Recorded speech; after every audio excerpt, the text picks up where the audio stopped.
সতর্ক করে দিয়ে যাই, আমাদের সামনের যে দিনটা রয়েছে অনেক বেশি সংকটের।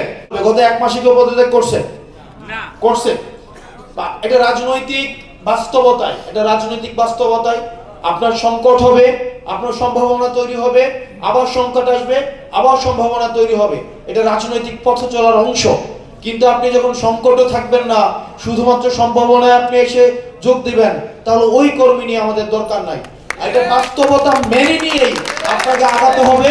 একটা রাজনৈতিক দলের সংকট থাকবে, সম্ভাবনা থাকবে, সুযোগ থাকবে, খারাপ সময় যাবে, ভালো সময় যাবে। আমি একটা রাজনৈতিক দলের শুধুমাত্র ভালো সময়ের জন্য আর খারাপ সময় আমি থাকবো না, তাহলে ওই কর্মী দিয়ে আমাদের কোনো লাভ হবে না।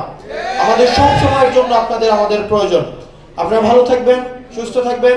সার্জিস ইতিমধ্যেই আমাদের সাংগঠনিক গাইডলাইন দিয়েছেন।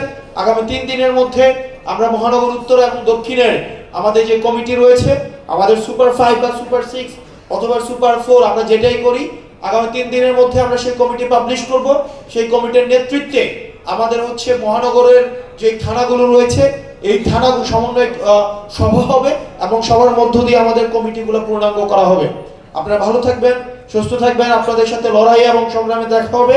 আপনাদেরকে শুধুমাত্র একটা বিষয় সতর্ক করে দিয়ে যাই, আমাদের সামনের যে দিনটা রয়েছে অনেক বেশি চ্যালেঞ্জিং, অনেক বেশি সংকটের।